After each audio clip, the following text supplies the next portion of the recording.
Tonight on Nobody Knows Anything, we begin with a moment for Dolly Parton.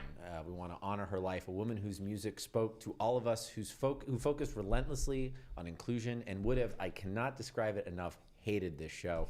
But tonight, also, we have Darline Graham rolling onto the general. We're still talking about Hasan PIker and a Supreme Court case that is really important to nerds like us. All that and more tonight on Nobody Knows Anything. Nobody knows anything. Well, folks, we have an incredibly special guest here in studio with us. We have one Pat Dennis from American Bridge, one of the foremost communications and research institutions in the Democratic Party. Welcome to the show, Pat. Thanks for having me. Great to be on. It's been a long time coming. Yeah, I know. We've been waiting in the wings. I'm stoked. I was just telling Rob, I worked with Pat at American Bridge circa 2014, and it was clear then. I was like, this guy should just run this place, and now he does. Did you feel the same about Jesse? He was like, he should leave, and I also This guy should leave and start a streaming show. Yeah, exactly. One person is in charge of an organization, the other is here with me. So feeling great. Pat, do you want to tell us a little bit about American Bridge and what you guys are working on this cycle? Yeah, so we're a Democratic super PAC. We're working on winning these elections in 2026, and we're really focused on the House of Representatives, the Senate, governor's races, down ballot state level races. And we do a lot of oppo research, candidate tracking. We have trackers in all these states sort of following the candidates around, recording what they say, asking them questions that they don't want to answer. And we spend a lot of time pitching this stuff to journalists, investigative work, and then we also do a paid media program and run advertisements in these places. So. And do you consider your prolific personal Twitter account to be a major part of the American Bridge operation, or is that just a side hustle? That is basically like, when you're the boss of an organization, people don't want to tell you you're wrong. So like if I have an idea, Right. I just tweet it, and then everybody tells me that I'm wrong, and I can know. So, Yeah, see, that's good. That's good. Yeah. That near attendant has been practicing that for a long time. Exactly. It's a very important. helpful way to get feedback. Exactly. American Bridge, for those who do not know, I mean, one of the more infamous institutions when it comes to opposition research in the party, the famous kayakers behind Scott Brown, yeah. really the all-time, a deep dive but an important dive. Yeah. What is your most ostentatious oppo feat that you're planning this cycle? I mean, look, we don't talk about what we did until afterwards because this stuff needs to be about the candidates, right? Yes. This is about the targets. I can just say it's a very special time in the Republican Party. They have a lot of incredible candidates who have, brought us the kind of work that we don't normally see. At least since Kerry Lake. Yeah, right. Well, That's true. Can I tell you my all-time biggest oppo fail, like worst moment at American Bridge was when we pitched. I mean, sometimes you just get video, you don't know exactly what you're looking at, and we got this video of like David Perdue, future cabinet member, I think, or Trump lackey, whatever, probably an ambassador. He was like running for Senate in Georgia, and he was signing this girl's body, and I was like, this is so fucking creepy. And so we pitched it, and someone had the same moment from a different camera angle, and it was clear that he was signing the fucking insulin pump of someone with diabetes. He was not signing her. And I had to go, but the reporter was like, dude, what in the actual fuck? And I was like, obviously I didn't know that, and now I feel stupid and bad, and we'll apologize and say it was our fault. Nobody bats 1,000, right? Well, yeah, every once in a while, you gotta miss 100% of the shots you don't take.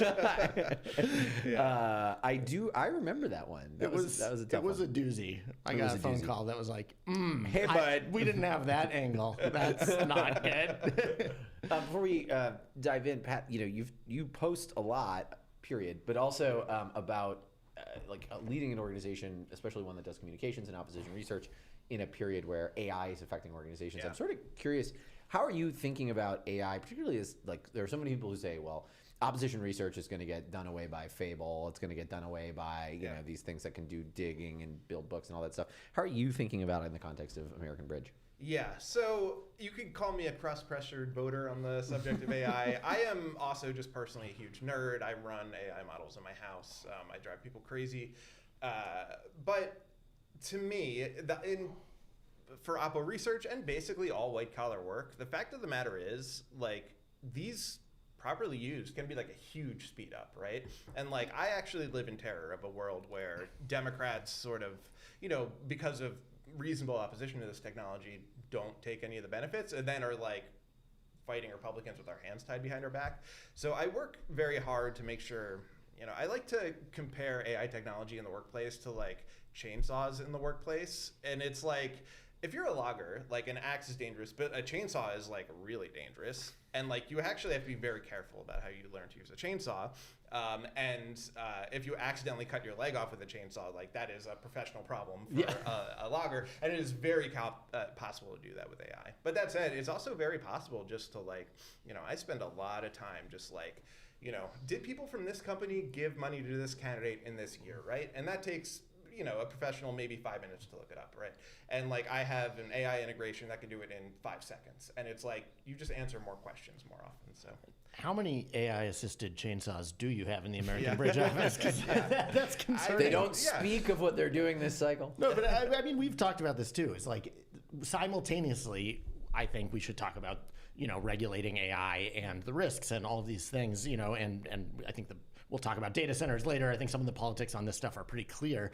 And also, like, Democrats cannot be the party that is operating like it's 1992. And we're like, I faxed you that last week. Why isn't it taking off on the internet? It's like, well.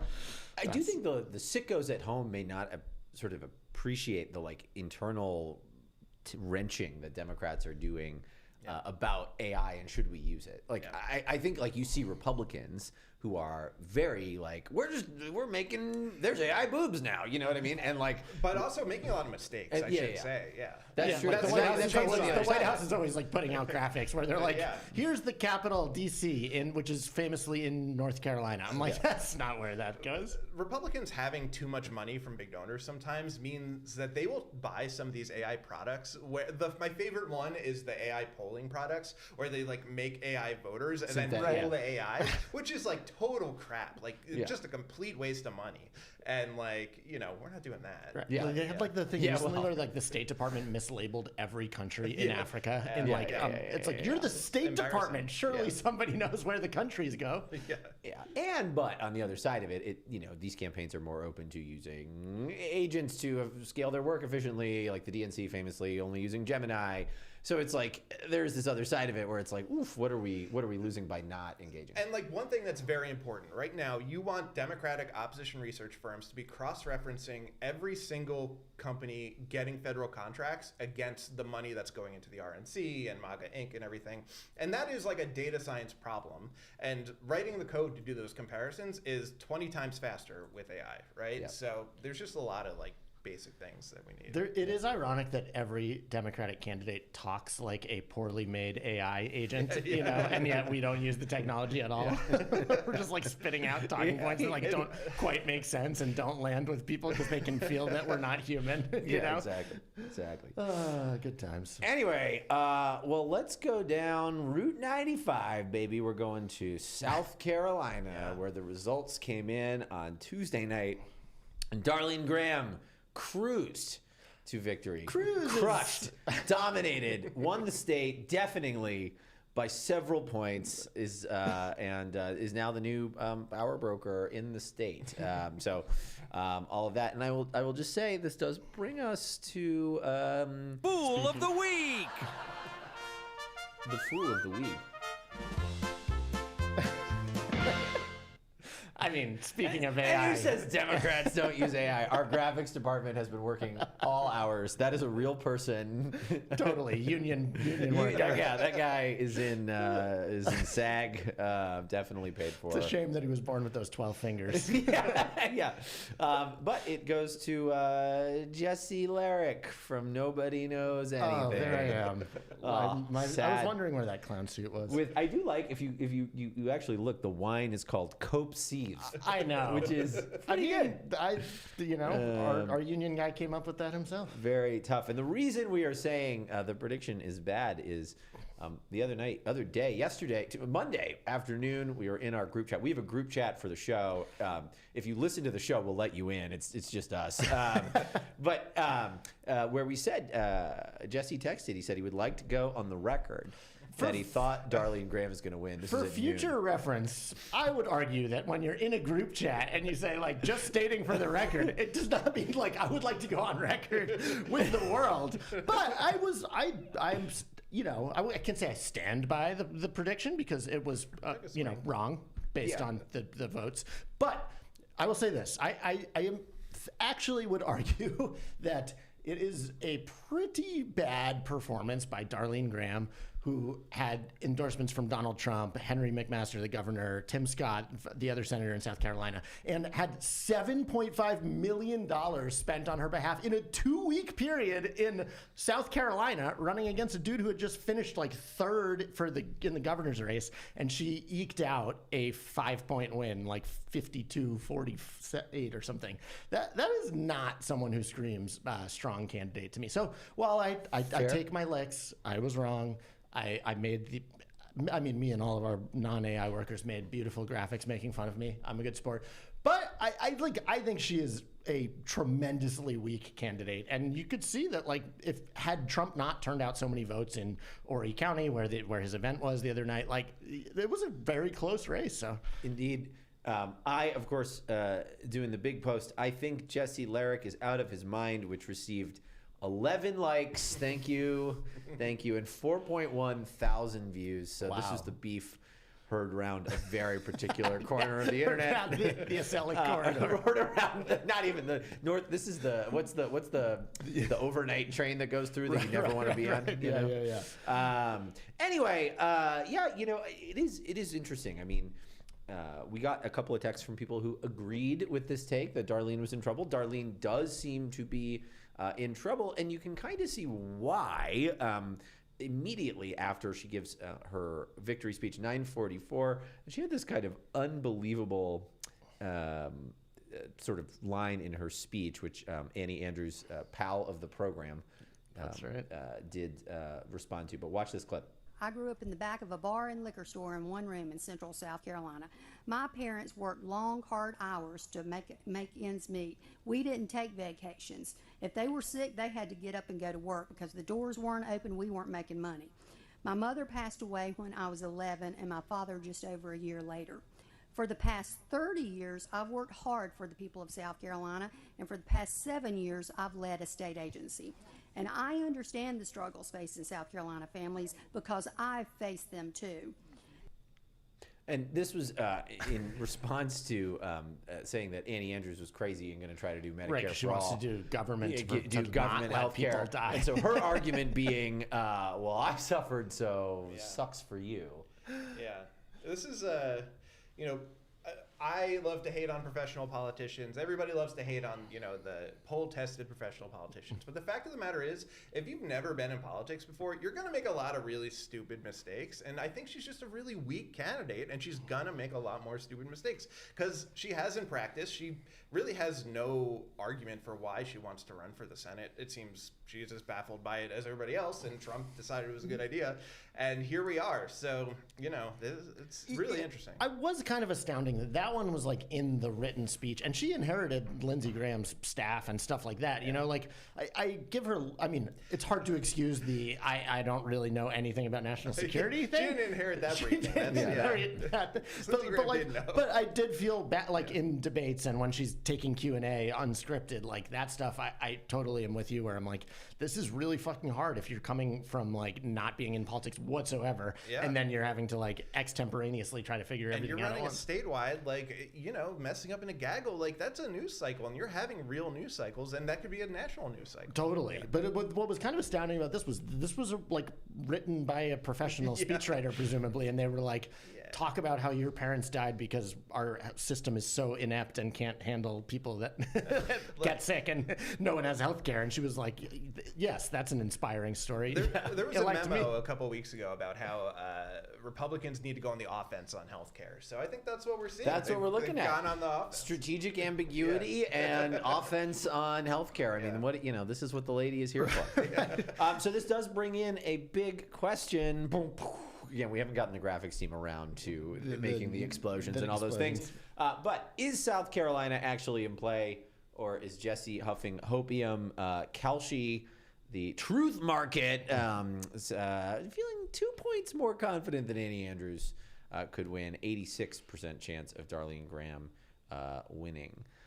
So what do we think? Does Darline Graham put this whole situation in play for a Democrat, or is this going to be open and shut? Look, let's assume for a second that that's right. And we have a 15% chance of winning South Carolina. Like, that's a big deal. Like, for somebody like me, it makes sense to put a tracker on the ground. And we are putting a tracker on the ground in South Carolina. Breaking news. Yeah. Wow. Because I love that. Also, she's a candidate, like I said. She's like the most trackerable candidate She's going to ever. make a lot of mistakes, and we're going to catch them. We're going to put them on TV. We're going to send them to reporters. And, like, look, do I think we are the favorite to win? No, not at all. Do I think we have a chance? Absolutely. And if you're not taking, like, on our target list, we probably have 35 races that are real swings, in the 15% range.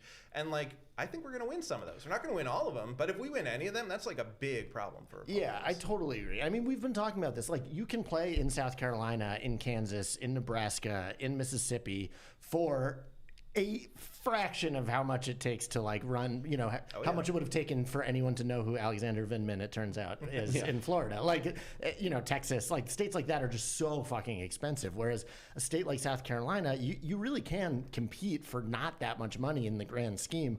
I think, this is, I think, a Trump plus 18 state, but like, this is we should be looking at Trump plus 18 states and districts as things that are winnable. Like, we just won a Trump plus 18 special election district in Pennsylvania, and she, like Annie Andrews, she's really good, and Darline Graham is like about as vulnerable as you could possibly be.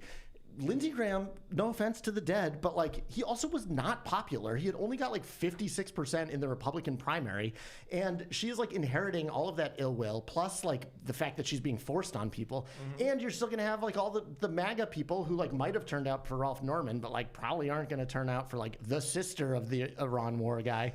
I just think that this is like, we've seen in the last couple of days, like I mentioned the other night, but Tom Cotton is putting out internal polling to push back on the narrative that he might lose, that shows him running 15 points behind Donald Trump in his state. Like, that is, if that happened to this race, that makes it a 3-point race. Like, so I just think that we need to be thinking of all of these races as competitive. And I am a fan of Pat. Pat has been out there on a bunch of these House districts too, that I'm like, are very much on my radar. Because like, this stuff is all going to tip. If it ends up being a D+5 night, like, we're not going to compete in South Carolina. But if it ends up being a D12 night, which I think is totally possible and is basically what the special election number has been so far across 110 special elections, like, we will be kicking ourselves if we've left 4 Senate seats and a bunch of House seats on the table because we didn't bother to compete there. Yeah, and it's too simplistic to call something a Trump plus 18 district, right? Because he's collapsed with a lot of voters, but he's collapsed with Hispanic voters, he's collapsed with college-educated voters, he's collapsed with women,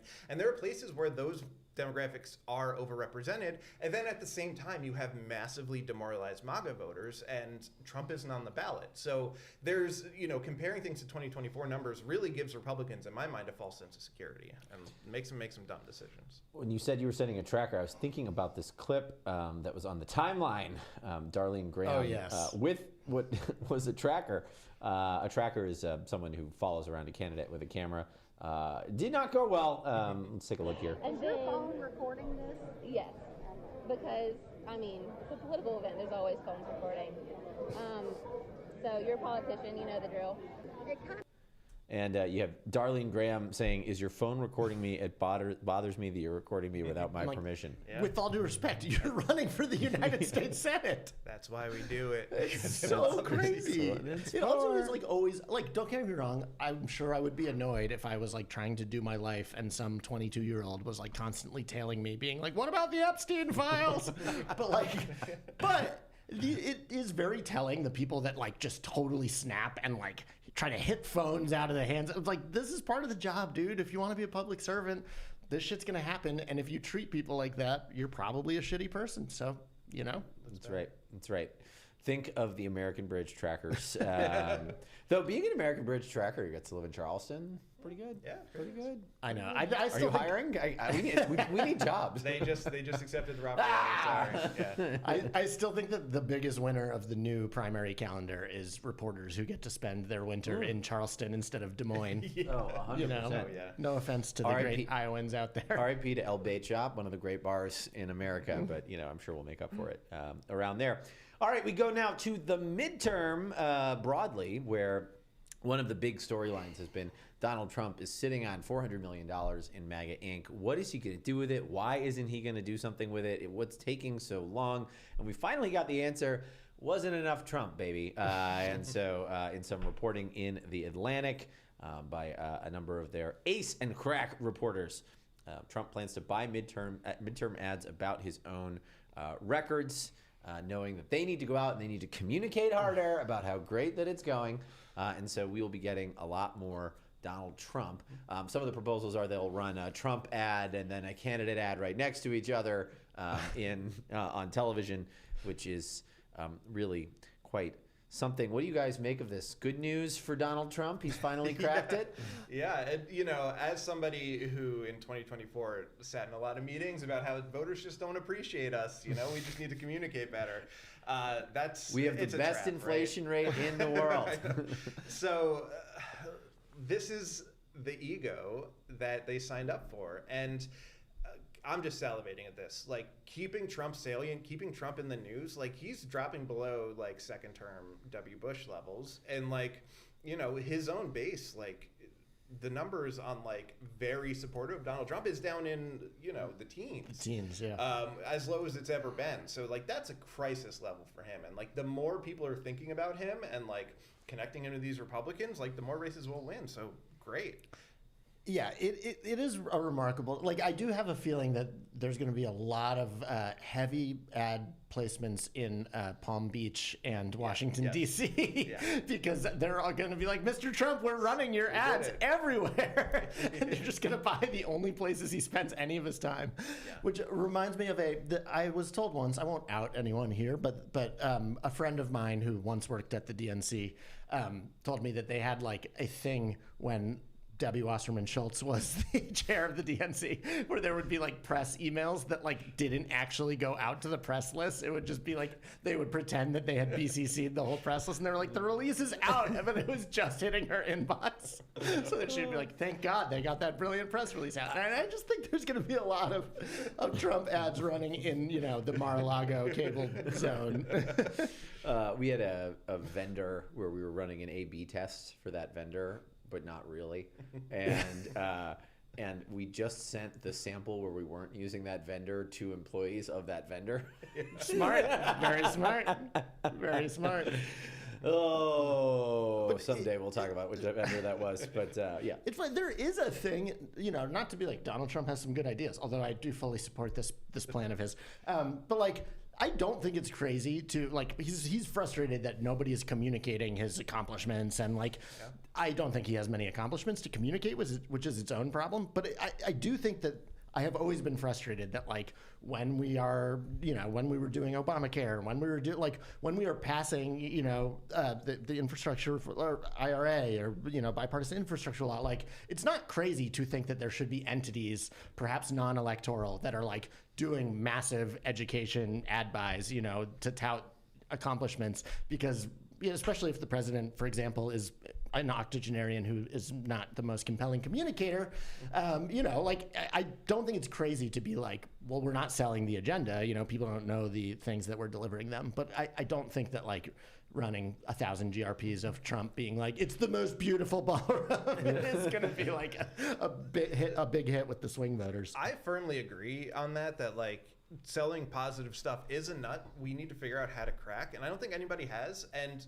it's probably one of the biggest problems in our entire culture right now, that like positive things aren't sticky, right? Like expensive gas, like people talk about it all day long, but we had the exact opposite problem, when we were in the White House. And like, there is not a real mechanism right now to get people to talk or think about good things for more than like 10 seconds at a time. Yeah, it is. I'm curious, Rob, if you had like, when you were running digital for the White House, whether, what kind of conversations you had about how do you make some of that? I mean, you guys obviously did have some good streaks, you know, in the lead up to the 2022 midterms in particular. There was, you know, a few major pieces of legislation that got passed, and like, you know, Biden had some pep in his step. Industrial policy. You know, but it's hard to sell that stuff, especially when the economy is not, when people aren't feeling like things are great. But yeah, I just think that like the line, people view accomplishments through the lens of what has been accomplished for them. And so we would come out and say, we passed this unbelievable bill. It's going to be amazing. We're going to 6 years from now. we're going to fix that bridge in your neighborhood after 3 or 4 years of annoying traffic.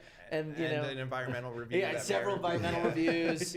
And then it probably won't happen. And then Donald Trump will ultimately put a sign on it, you know, and like, you know, or you think about the Inflation Reduction Act, which like had all kinds of stuff that was like lightly beneficial in the future for, you know, whatever, like it, unless you wanted to get a solar array, which I did get, but they're quite expensive, you know?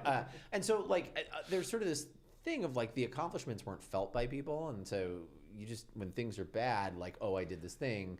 Like we would hear this all the time. We would hear it from voters who would be like, you know, it doesn't feel like anything has changed. And it'd be like, well, we passed several bills, and they're like, okay, I'm still broke. There were some things that maybe I'm just like, you know, I was doing tech accountability stuff at the time, so I'm a big Lena Khan fan. But like some of the like getting rid of junk fees stuff, and you know, Pete Buttigieg's stuff about the airlines, and like there was some stuff. That shit was like perspective, right? Like that would be like, we have a plan to do rulemaking around the concept of preventing Ticketmaster from charging you $20 instead of $15. You know, it just was so archaic. Like nothing. All respect to my former colleagues, but I remember we did this video on greedflation, which was like it was a big, you know, Bob Casey thing and whatever. And so we were talking about it, and it was during the Super Bowl, and Biden does this video of like, well, the chip bags are not as full as they used to be, and we're gonna figure out some way to make there be more chips in the bag. And I'm like, people are broke, man. Like, why are we talking about chips? If only I had a couple more Fritos, yeah, I would probably vote for Democrats. Better. But it does. The counter of this, though, is like you look at like Zohran Mamdani, who we talk about on the show a lot because whatever, he's so good at talking. Like he has built this sort of meme of himself. Well, I'm fixing these videos of there's a pothole and I'm fucking fixing it. And he like focuses on really tangible things with like videos of him doing it. And then there's all these other things that are like the product of like, you know, reviews and processes that started in administrations past that he does. And it's like, oh, he's getting rid of the bins, you know, or like whatever. And so there is this thing that he's been able to do, which is like associate accomplishment with his brand, even if, is he getting a ton more done than other mayors? I don't know, you know. Politics is a performance. It's exactly. important, and like, we need to be good at taking credit for stuff that's going to happen anyway. It's really important. There was a famous FDR quote, anecdotally, that he was basically sent to Orson Welles. Like, I think me and you are the two greatest actors in America. Which is, I mean, he was especially acting because he had to pretend he walked and stuff.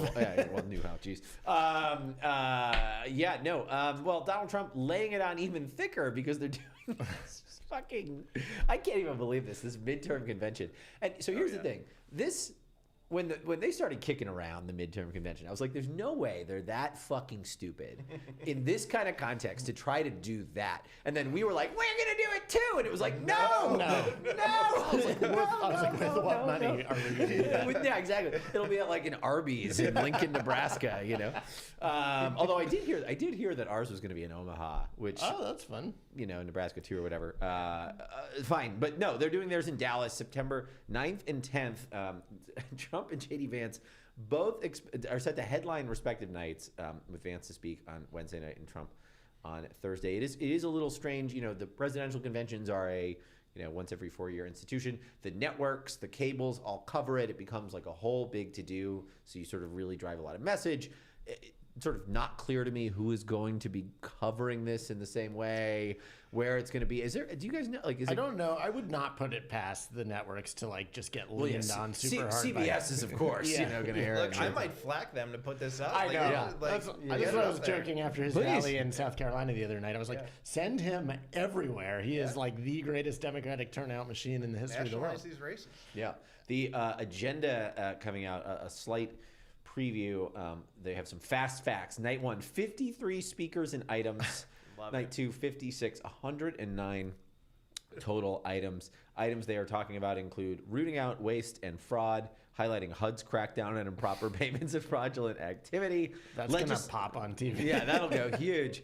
Legislative delivery breaking down behind the scenes how the largest middle class working tax cut in history was actually secured. Anti-corruption and the swamp targeting systemic corruption and Capitol Hill trading bans. And all that and more in the convention there. So that's actually one of the most interesting things to me, because watching House races, the message that is popping right now, like obviously everybody wants to talk about prices, grocery prices, cost of living. That is like the stage that this election is on.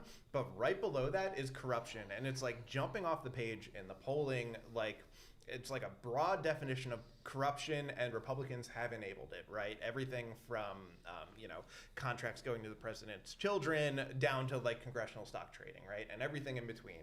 And that agenda shows me that they realize it's hurting them. Yeah. And they're trying to respond to it. Although I will say, a communication strategy where you list over 100 things, like maybe isn't. That's our move. What are you running for the Democratic nomination? What the fuck? No, I think it is 100% the case. Yeah. Like they're trying to do it. The trouble is the corruption stuff for them is so ostentatious. It's the crypto scams. It's the stuff with their kids getting so rich. Jared Kushner being everywhere. Like there's just. You can't overcome it with, because like, it's actual corruption. It's unprecedented. Right. Yeah. Can you say a little bit more? Like, have you guys been polling in like swing districts and stuff, or winnable districts, and like what messages are landing the best, and are there messengers who have been particularly effective? So probably the most important thing on corruption, somebody like me, like who's been digging into Republicans forever, I have like a whole hierarchy, right? And it's like there's this crazy stuff up at the top where the president's children are like dealing with foreign countries, which is absolutely nuts. And then like I sort of separate that from like, takes money from corporate PACs, right? And something that we're seeing pretty consistently in the polling is that, especially talking about Republicans, voters don't draw a distinction between those things. They think it's all terrible and they hate all of it. And Republicans have just been doing so much of it because they got on this high from 2024 where we can do anything. We can get away with anything. We can be edgelords. And like, voters do not like it. Yeah. You had a tweet in response to reporting from Mariana Sotomayor, the GOP midterm convention turning into a, quote, shit show, leaving many campaign strategists fuming about how this endeavor helps incumbents. Few lawmakers are going due to last-minute invites, logistical hurdles, and a $25,000 minimum attendance fee for House members. Which you tweeted, "I'm sorry, but the GOP better get its shit together and get the show back on track." Which is true. Does seem like a little bit of a mess. There's a whole grift when it comes to how conventions work, where certain people and companies get different packages depending on how much they pay and all these kinds of things, and they sort of have been sending out just like, I don't know, give us $1 million. I don't know, please. It is, I don't know. I want to let Pat cook because I know he's fired up about this stuff. It's so good. Overall, this is going to nationalize a lot of races that they do not want to nationalize. These folks want to be running on their own local brand, right? And they're just going to have Donald Trump up there on TV. And then at the same time, this is purely a mechanism to pull money out of these like hard money, like hard won small dollar like accounts where they're trying to go on TV. It's like September. And like these guys are having to pull money out of the account that they could be spending to like communicate and like give it to the National Party and Donald Trump. And it's like they let me plan it for them. Like it's like how I would sabotage the Republican Party. It really is. Yeah. It's like when we used to go and like try to rat fuck CPAC. You know, exactly. It's like we're like, well, maybe what if we did our own fake CPAC? And they're like, well, if we do it for you, and you're like, okay, thank you. Yeah. Are you gonna go? So the 25K is a little steep. A little steep for you. We are working on a way to get in. Wow. I can't. Yeah. We are working on a way to get in. I'm fully imagining just like the glasses and mustache disguise, and Pat's like, I'm James O'Keefe. I'm gonna dress up as Darline Graham. There used to be an old tradition where in presidential conventions you'd give a couple of passes to the DNC would give a couple passes to the RNC. The RNC would give a couple passes to the DNC. So, they could establish this. Yeah, exactly. So, we could get a couple of passes for the DNC to go there, and then we could give a couple passes to like hang out in Ken Martin's office for a few hours while he desperately dials. We get to fly on their like Qatari jets. I mean, risk of death is high since it has no defense systems. But we get to chill in the catering cart. In the catering cart. I love that. I went to the RNC in Cleveland. I was with you. Oh yeah, that was fun. I was drunk. I was clearly so. I was like, you were like, was that who you were? Oh, yeah, exactly. We were because they call it counter convention. Yeah. And Bridge did like a museum or something of Trump. I remember it was that whole thing. But that was 2016. That was 2016. Yeah, that's what we went talking Cleveland. And we were there, and I remember being like, oh, these people are nuts. There's no way these people are going to run the country walking around downtown Cleveland. I will say that like the party scene, it was like more fun than the Democratic Party scene. I remember desperately trying to crash parties. I was just chilling at the CNN grill. CNN grill. With Corey Lewandowski, the pride of Lowell, Mass. I ran into no less than Dave Portnoy at a hot dog stand in downtown Cleveland. I swear to God, and he was wearing a sandwich board. And I forget what it said, but this is before he This was like before he was like a political This was figure. like before he was a thing. And I, being like, a young man, I was like, are you Dave Portnoy, El Prez? And he was like, yeah. And he bought a hot dog. And that was my interaction with Dave Portnoy. And it was all downhill from there, man. It was all downhill from there. The logistical flaws continue, though, because this is unbelievable. Doug Landry, pal of the program. Doug is one of the sort of best-known advanced event planning staffers in Democratic politics. He does a lot of big events. He said, I do not envy the staffers who have to tell Trump that they're not able to fill the arena, or if anyone watching at home, because they've scheduled both nights of the convention directly against the opening games of the NFL season. It is actually insane. There's a Super Bowl rematch between the Patriots and Seahawks on the first night, and then the Niners and Rams on the second night, and then the first two games of the NFL season. Those have got to be like the highest watched games of the year. And it's like, are you going to watch that, or like J.D. Vance being like, only white people should be able to come to America? Thank you. It's like, no. Oh my God. Yeah, no, they really did not think this one through. And then there's the substantive ways in which Donald Trump is just not being helpful by starting a trade war again. Just more tariff drama with Canada, driving prices up and making it harder, particularly in some states that might matter for them, that are near the border. Maine, Michigan. Yeah. It really is. It's like, it's Maine, Michigan, Ohio, Iowa, Alaska, even states like Texas. Like, Canada is one of their primary export destinations, and throwing these tariffs on, and starting a retaliatory war with Mark Carney and co. Like, it does feel like sometimes he is like cooking things up in a like meth lab where the goal is like, what is the things that we could do to like make James Tallarico a senator? What can raise prices? And like, they're I can't remember either our first or our second largest trading partner. Like, this is not like small ball stuff. It's like a huge deal, and it's going to be really bad for Canadians, but it's not going to be good for Americans. And just to be rowing in the wrong direction on affordability at this point in the election is astonishing. It's crazy. He's like, what if we do the war forever, but I also find new ways to raise prices? And they were like, no, please don't do that. And he was like, I'm going to see you at the convention. They were like, no. That'll be $25,000 for a seat, please. Exactly. I know that's a lot now since you have no money. You've paid it all on gas and goods, but and then we talk about this beef thing too, where he's basically, to try to bring the prices down that he's raised so much. Yeah. He's like, well, what if we just import a bunch of beef without any prior notice from like Argentina or whatever, and fuck over all of the like ranchers and cattlemen in America?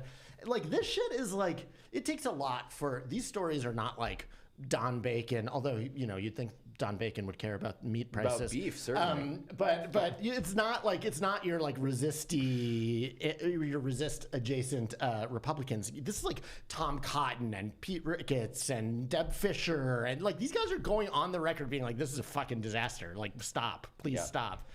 Donald Trump tweeting today, unbelievably, I sort of couldn't believe this. Truthing True thing. A For those of us who pay of someone tweeting. a screenshot of someone. You can tell he's still like so mad that he's not. He's like, why did I agree to fucking post everything first on this fake site? For $100,000 each. Do you guys pay for the $100,000 to get? We do someone needs to get them. Really. I'm worried anybody who pays for that is going to end up in federal It's prison. going to go to So, jail I'm not signing for up. sure. It is like a good. I'm not a big list guy, but that would be a nice list to get. It's like, which assholes paid $100,000 for this, and can we subpoena the rest of your documents? This is from Matt Van Swol, he is a former Democrat who now claims to be a Republican, which is one of the best grifts. Some people are trying it the other way. It's not as good as a grift. No, this is by far the best The grift. old La Rosa, it doesn't work as well. But this is definitely working. He says, I don't think the GOP fully grasp how badly they are fucking up right now. I'm talking to people who have zero interest in politics, who are legitimately pissed off, not seeing a major reform they thought would happen and are mad about it. No true accountability, no mass deportations, no meaningful decrease in the deficit, lots of long vacations, and no work. Worried the GOP is sleepwalking into a midterm reckoning that they didn't see coming. And Donald Trump tweeting that. Thanks, dude. Yeah.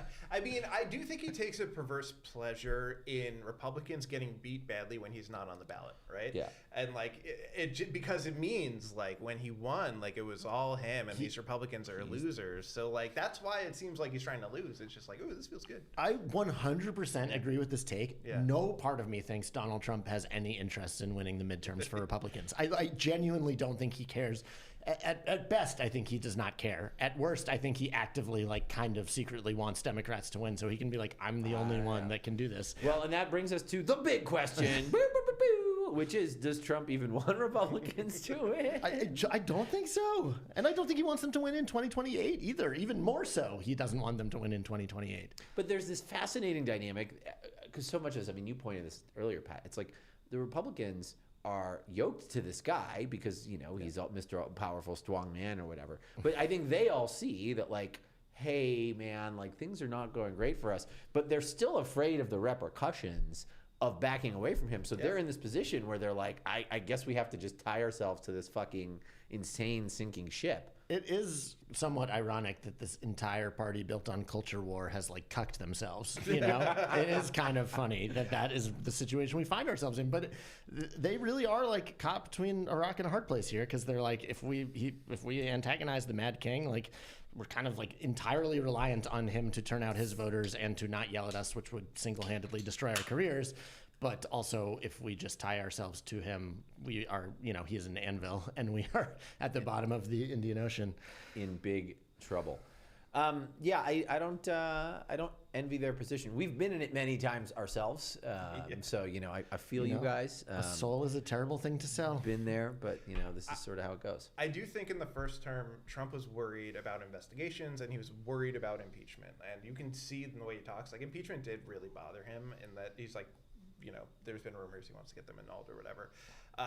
But I basically think he's not worried about that this time around because he has fully discovered and embraced the pardon power and is just going to drop pardons on everyone within 1,000 miles of him, and he feels like it doesn't matter. Like he's, you know, whatever. Totally. We don't go to Congress anyway. And he got the Supreme Court to give him, you know, blanket immunity. And like, I mean, you know, Maggie Haberman and Jonathan Swan have talked about the fact that it's just like widely understood and talked about that anyone in his orbit that is, you know, treats him properly will get like mass pardoned.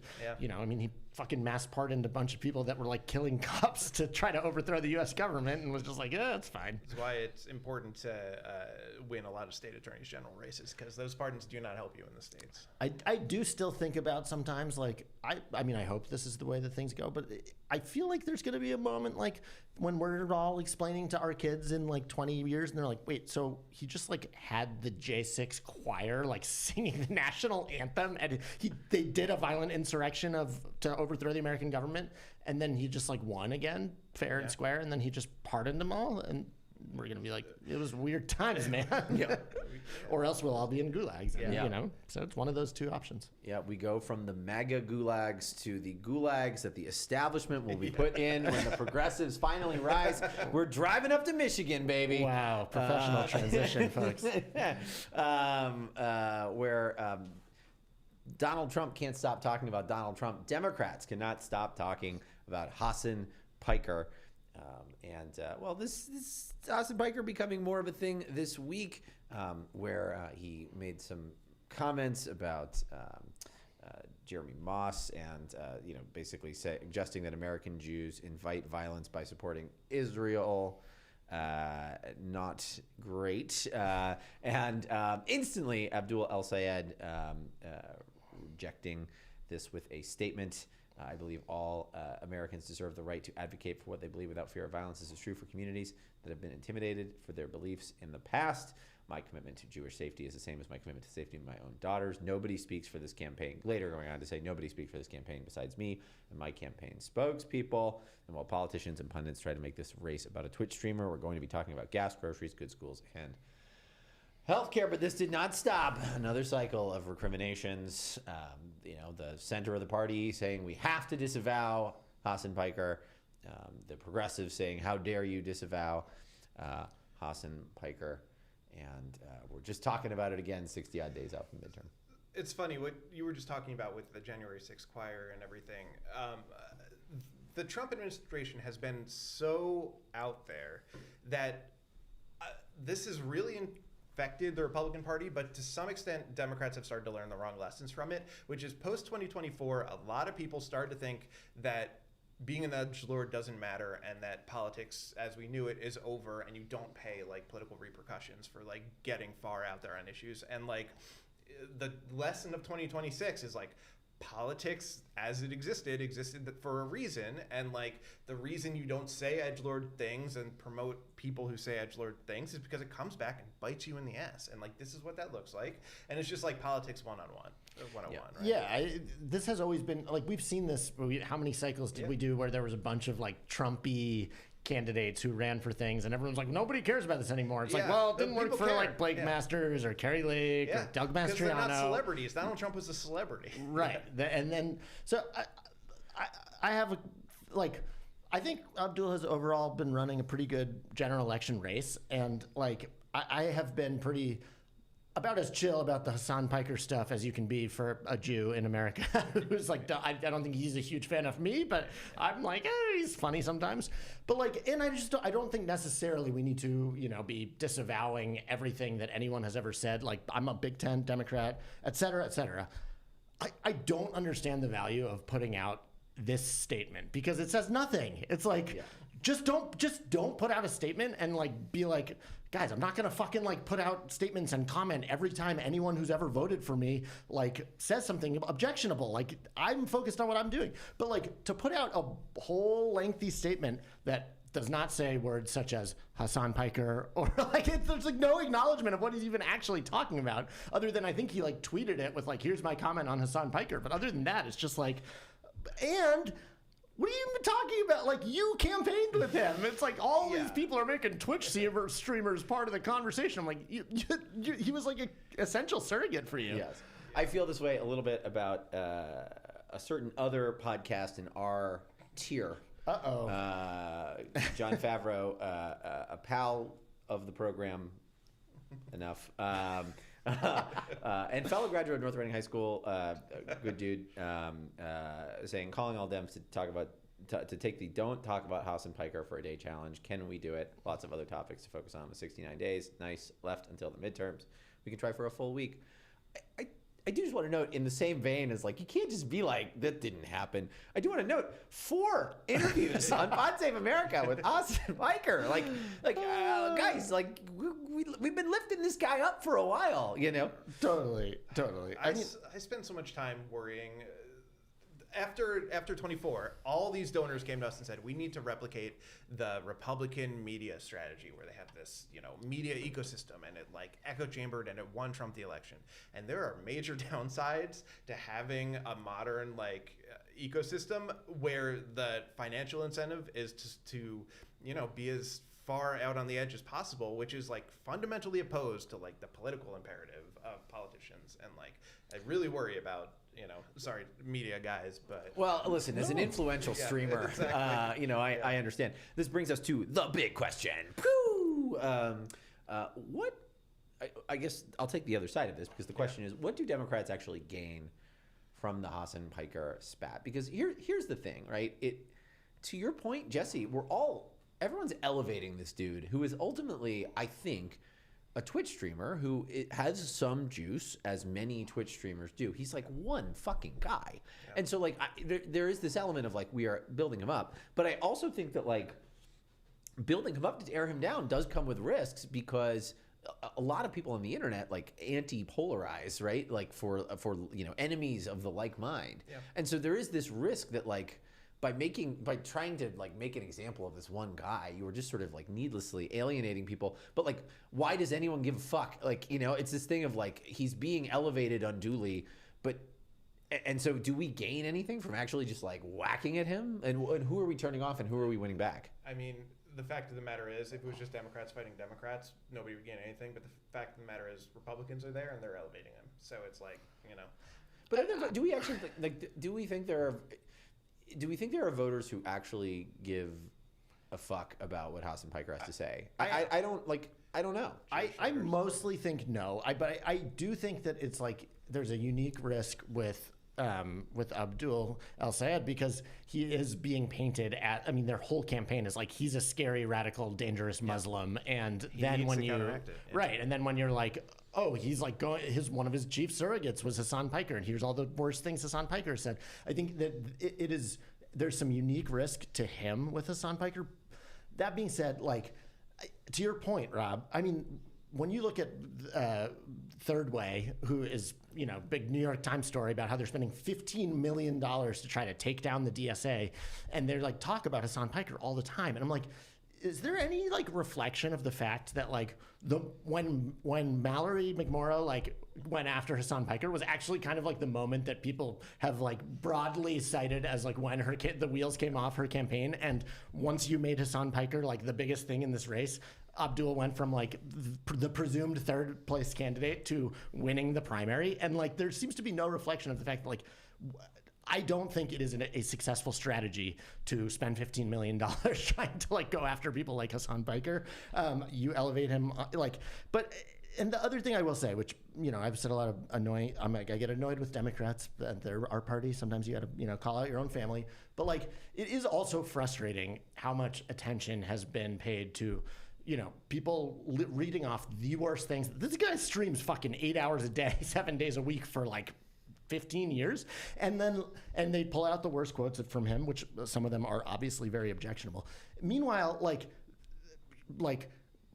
John Ossoff is running against Mike Collins, a man who his neo-Nazi son-in-law and daughter live on his property, and he's like, that's not really a news story. And like Mike Rogers, Abdul's opponent is like became a fucking election denier in order to like run in this race against him and get Trump's blessing. And like Donald fucking Trump, they're like, well, you're his surrogate, so you should be accountable. I'm like, do you want to defend like Donald Trump saying shithole countries and grab him by the pussy and like whatever? Like hello, your whole party is built around the president, who's said way more objectionable things than any of these people. So it does feel like politics isn't fair. No, politics is not fair. But every once in a while you got to do like, imagine if Obama did this. Exactly. You got to do it. Exactly. Yeah.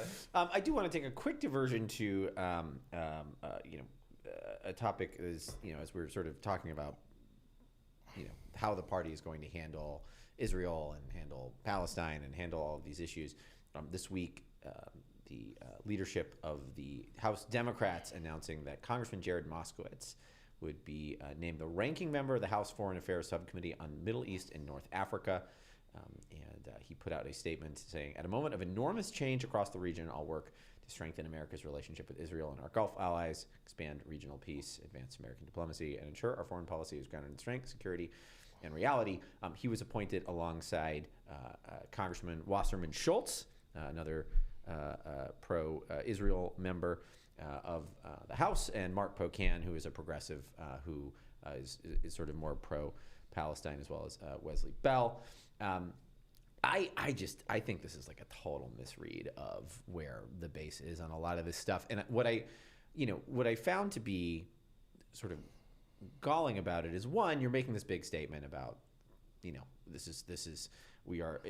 Democratic policy of the House is going to be extremely pro-Israel, but it's not even sort of recognizing that this is like an optical enough problem in this moment to, mention Gaza, say that's part of any of it. If you're going to put, Congressman Moskowitz is one of the sort of most supportive of locking arms with Israel of any House Democrat. To have him up there and then do nothing to sort of couch it, I think is a huge mistake. Like, to me, put someone up there who's like a little bit more neutral, who can play both sides and see that, take a more pragmatic view. And then you put people from both sides on the committee who can sort of come to a consensus. The idea that we're just sort of going fully in this direction when the base is not there, in the moment when Israel is committing atrocities, like it just feels completely out of line. And there's all these people on social who are like, well, nobody cares about committees, or, he just won a primary, and so like it says where the base is. But like, I'm sorry, you cannot look at the events of the last bit where the public has been,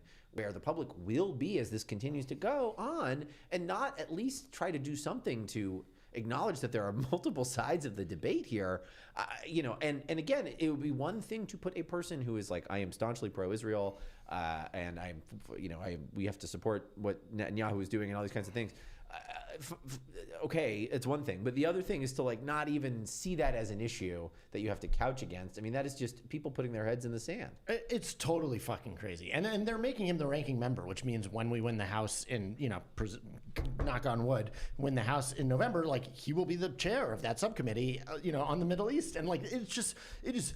This is not like a 60-40 issue within Democratic voting, electorate. This is a 90-10 issue in the Democratic electorate. And and Moskowitz has not just been, and like, to be fair, Moskowitz has been, the victim of a lot of like gross anti-Semitism hurled at him. And like, I find that offensive also, but he also has been like, he's not like being conciliatory at all. He was like dancing on the graves of the DSA and like mocking his fucking opponent who was like trying to, call it a genocide and all this stuff. It's just like, it just a punch in the face to the entire, Democratic primary electorate.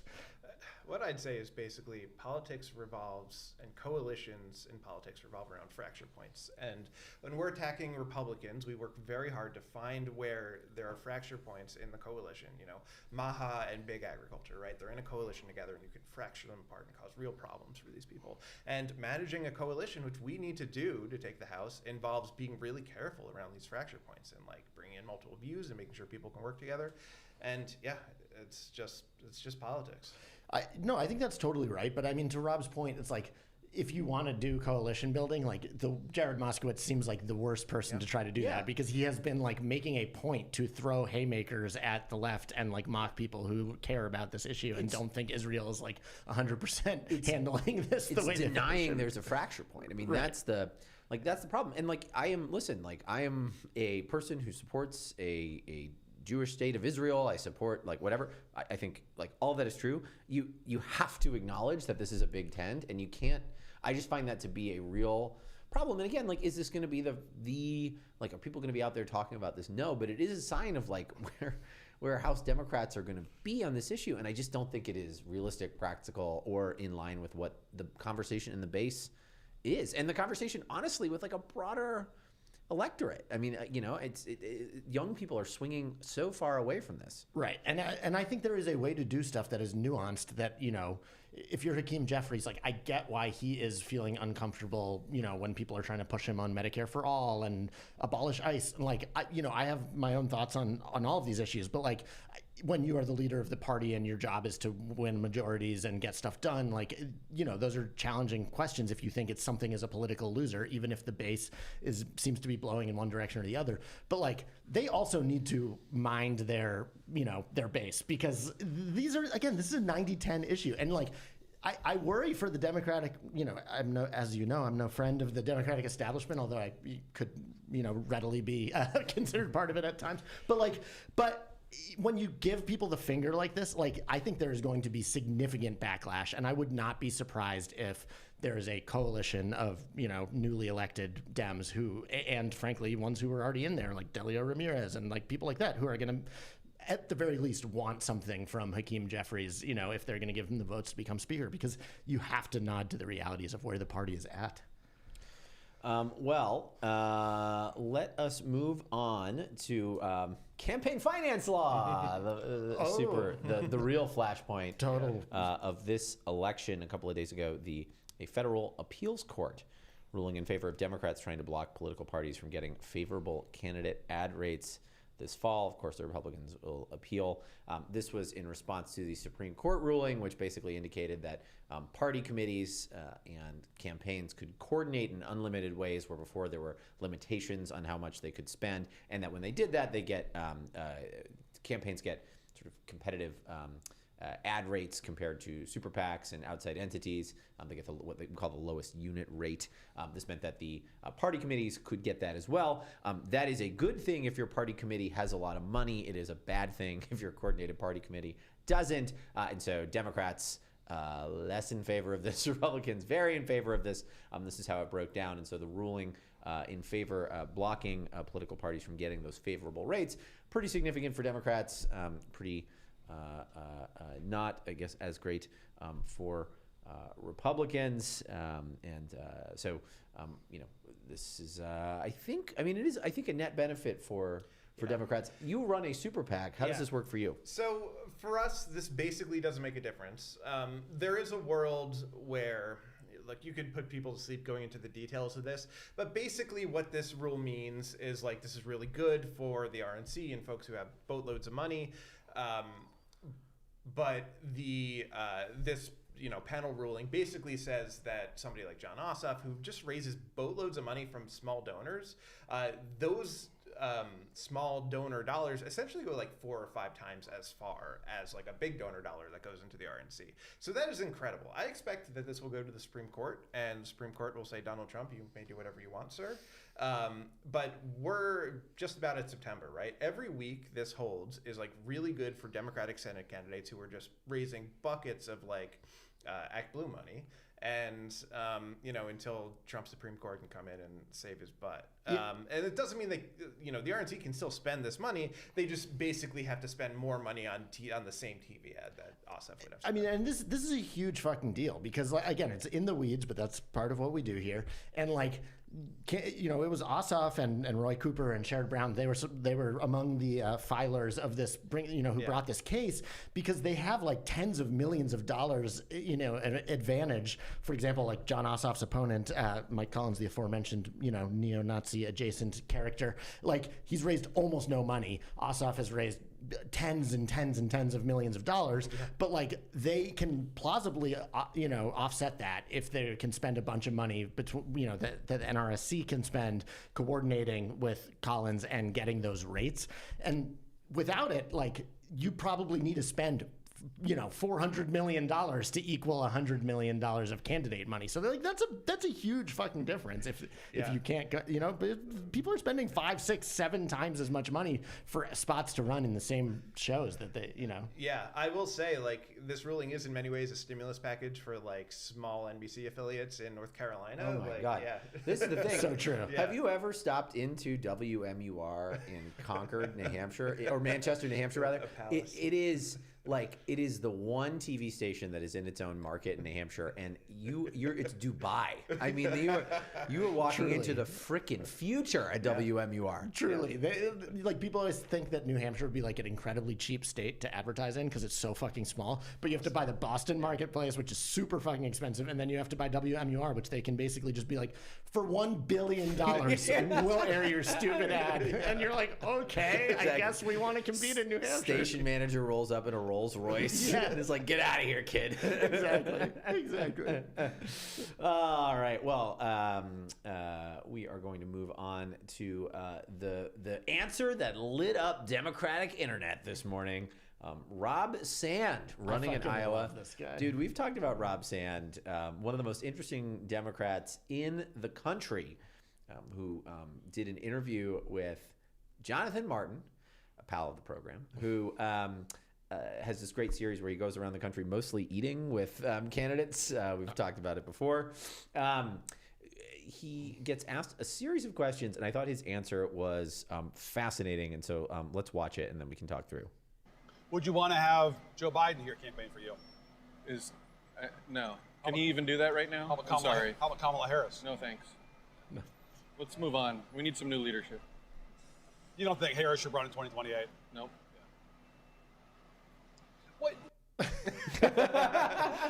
But he goes on to give. So J. Mark keeps pressing him on 2028 questions, and he just goes, "I don't want to talk about this. the guy I'm running against they just came out with a new vaccine that stops skin cancer, and the guy I'm running against wants to stop that. Yeah. I mean, sort of like unbelievable, like, you know, Adam Jentelson made this point on Twitter, who's the head of Searchlight, about how, you know, they teach you to pivot, right? Say, well, you know, whatever, move to an answer. He like pulled the ripcord and was just like, I'm not answering this question. And I think that is super effective to just be straightforward. I don't like these Democrats who are national, and also I want to talk about this thing. Right. We have a tendency to try to find the most painful way possible to talk around things that feel delicate. And I get it. Like, look, we started a podcast and we talk about candidates who our friends work for, and like sometimes it's uncomfortable to be like, yeah, this is bad. But like, if you're running in a Trump plus 13 state in Iowa, and like someone asks you about Kamala Harris and Joe Biden, just be like, do what Rob Sand did. Just be like, no, obviously I don't think they should. What are they going to do to you, right? Like, right. This is, you know, Republicans, for all their faults, frequently are really willing to just do stuff, right? And like, damn the consequences. And like, so many Democrats are just like, oh, if I say the wrong thing, I'm going to get in trouble. Who are you going to get in trouble with? You're in Iowa. Like, right. We have no leaders in the party. It's like, exactly. No, there's no one that can yell at you. It can't be worse. But he's so fucking good. And I think just in general, we need to reorient ourselves to answer questions like normal fucking people. And Rob Sand is so good at that. And like, he'll just say, if he's like, yeah, I don't know what you're talking about. Like, he just says whatever the actual answer is, and it's incredibly effective. And I think, you know, he had another interest. There was a lot of interesting parts of the interview. I mean, J. Mart's just like a fascinating interviewer and gets a lot of good moments out of people. We should have him on the show. Yeah, we'll have him on. But you know, there was like, come on our show for our listener. It will be awesome, J. Mart. We'll have barbecue here. Please come on our show. You know, but Rob Sand was like, you know, a lot of Dems like think that, you know, Trump, he basically was saying that the reason that he thinks Trump was so effective is that he just fucking answered questions, you know, and told you what he thought. You know, and he like, yeah, I don't know. It's just a really good interview, and he's not afraid to just be like, nope, I don't care about that. Yep. They're like women. He's like, women in boys sports. I don't think so. You know, or whatever. Like, and it's like, you're gonna piss some like activists off, and like whatever you.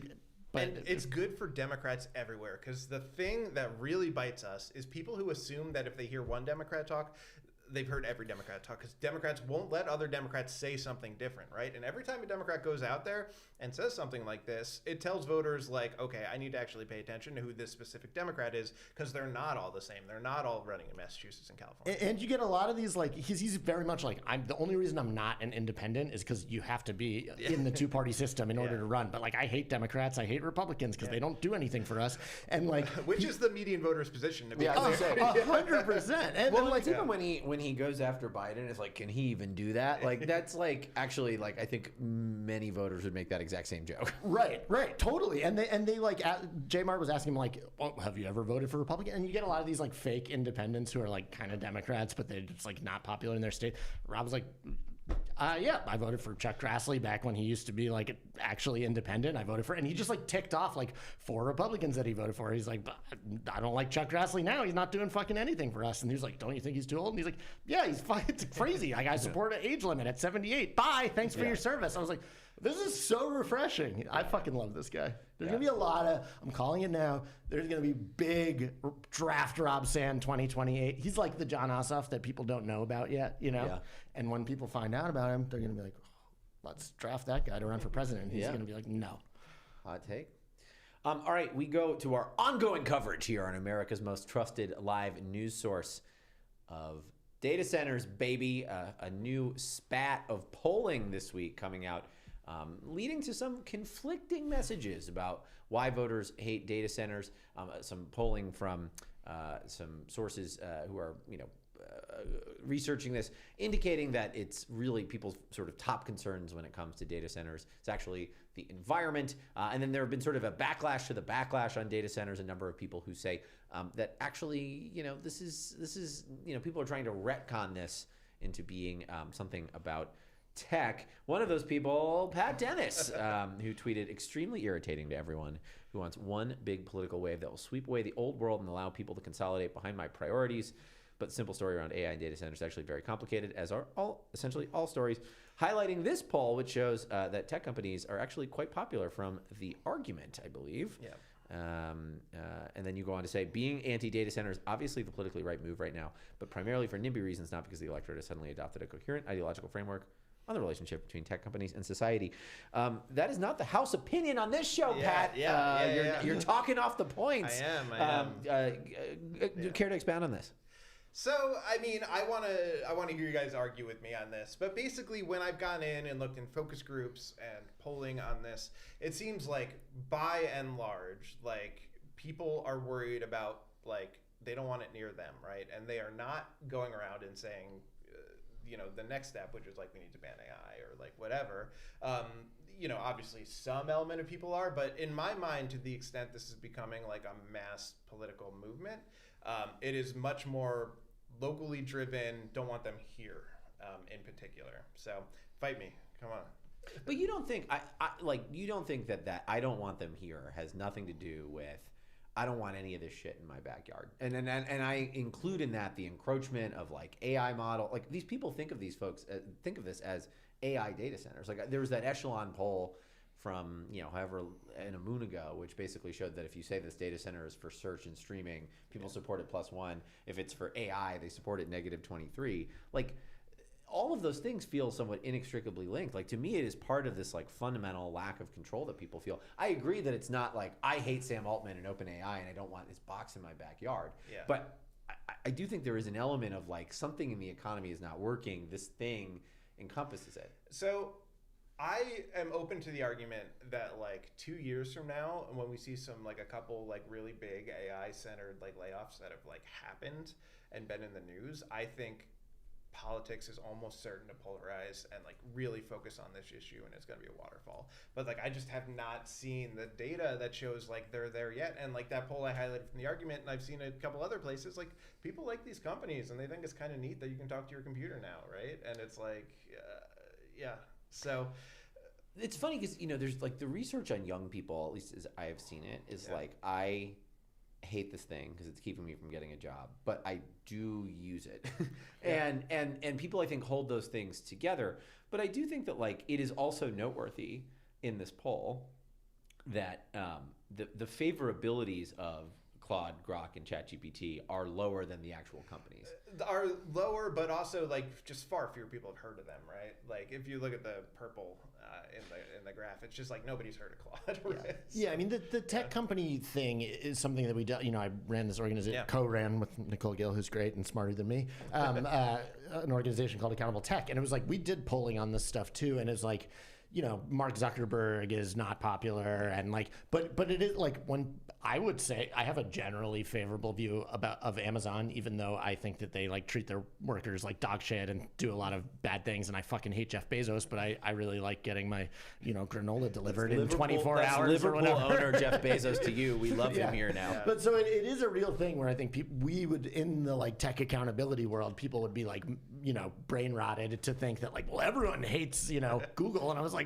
I think people mostly like Google. It's good to Google stuff and get answers, But people like it even more now, honestly. Like the people who polarized against Claude are like, "Oh, Google's great all along," and I'm like, "Are you sure about that?" Right. But then people obviously they don't necessarily associate those companies with the AI projects. I think like the real thing though is like, but the reason they like Amazon and Google, especially like Apple, whatever, these companies provide very like material things for them that they really like, and I think. Part of the AI thing is like they don't see the upside, even if they're not like I fucking hate AI and don't want it's like all this shit is happening for what? Like how is this? I don't understand how this is ever going to make my life better. And like it even compared to like I mean like if you look at like on the NIMBY point, like people are supportive generally, even if they don't want it necessarily in their backyard, much more supportive of like green energy projects and even fucking coal plants. There was a whole reason where it was like nuclear, and it's like very recent. Right, because I think most of those things, even if people are like, I mean, I don't want it in my backyard, but like we should have more energy and like that's good jobs and whatever. And like with these things, it's like it's all this fucking monstrosity and there's like this ambient. I also not to like discount what people tell you, but like I do think sometimes people don't even know how to explain what they because if you tell them like, oh, it actually doesn't use that much water, they're like, I still fucking hate it. But that's what I mean. I do think that like because first of all, the fact that people hate these uncontroversial, like that is an obvious fact. You can't change that. I mean, people are trying to change that, but like that's whatever. You do see in polling, you know, oh well, it's environmental concerns, it's all this kind of stuff. But I just think that like that's what people are like. Yeah, it's the water. Yeah, it's a lot of water, like noise, pollution, things that I attribute with like pure NIMBYism. And like I really think right now, and I do think we're going to get to a point where these companies are going to be drastically unpopular, but right now you have to account for the fact that OpenAI is by like almost an order of magnitude the fastest growing consumer product of all time, faster than Google was, faster than Meta. Like at the fastest point of their growth, they weren't close to what OpenAI is doing. And then Claude on the business side, their like revenue run rate is like 8,000% right now, because like every token they can make, they're selling because people want to buy it. So like I really do think it gets underreported in the media right now that there is like a large contingent of people who like just like these companies but like don't want things in their backyard. I mean, I do think like I see some. First of all, there also are like a lot of insane circular financing deals, and like the entire American economy is like propped up on like a bunch of shit that like seems like it's gonna collapse. Because I mean, Anthropic might be doing well, but overall, like the revenue models of this thing just like don't really make sense yet because it is extremely expensive to do all of this shit. But I do also think to Rob's I do feel like it is part of a broader narrative where people might not hate, OpenAI yet, although, some people are throwing Molotov cocktails at Sam Altman, so he's not without his detractors. But there is just this feeling that the economy doesn't fucking work for us. They're we're being tracked everywhere we go. We have less and less control over our own lives, and these oligarch overlords are just getting richer and richer and richer. And I think that I worry a lot about if we continue down this path without significant, reconstructions of the incentive structure, I think that this is only going to end with either reforms or pitchforks, and we are running full speed going for the ahead pitchforks. To the pitchforks. I think we end up at pitchforks. Yeah, I think the more likely thing is pitchforks. And so to me, the question is then, what do you do to prepare for the pitchforks? Do you want to do a quick heat check on the anti-data center coalition, though? Taylor Lorenz tweeting a new data center water use conspiracy taking off on IG Reels. Let's take a look. They're using water to generate the power of these data centers. You don't really hear about water powering such massive industries. If I was water, how would I move? How would I think? How would I feel? How would I be used? Memory. The water that is on Earth has been here for all of time. In fact, if you go way back, water was actually brought to Earth on asteroids that landed on Earth because the asteroids were frozen, and as they melted, the water accumulated, and over time. So anyway, not only does water have celestial origin, but it is also our origin, which means it has been here before we were walking upright and on land. How much does it know? And if you ask yourself that, well then the question of why are these data centers using it? Is it really just so that we can have AI, or are they maybe tapping into the data of the water inside the data center? Look, you got to call balls and strikes. She was right until about 80% of the way. Yes. The asteroid thing is right, and that water remembers being dinosaur pee, and they're training the AIs on the dinosaur pee memory. It's the circle of life, baby. It's the circle of life. Wow. Well, I did not expect that turn. You didn't know where that was going to go, man. I was like, where is the conspiracy? There's the and then I was like, oh fuck, water knows all my secrets. Water is a fucking snitch. You know what I mean? That's why we drink Diet Coke on this show. Right. Anyway, stay with us over the course of the coming weeks for our ongoing coverage of data centers, the most consequential issue in America, of course. And Pat Dennis, thank you for being on the show. Do you have any quick take, hot takes before we let you go? Don't listen to anything the water says about me. It is totally conflicted. The water is a liar. The water is on the payroll. perfect phone call. Okay. On the Republican payroll. It was a perfect phone call. Exactly. Well, thank you for being on the show, and thank you all for joining us on Nobody Knows Anything. We will be back on Sunday for our live freewheeling extravaganza. I am Rob Flaherty. I'm Jesse Larrick. And we will see you on Sunday.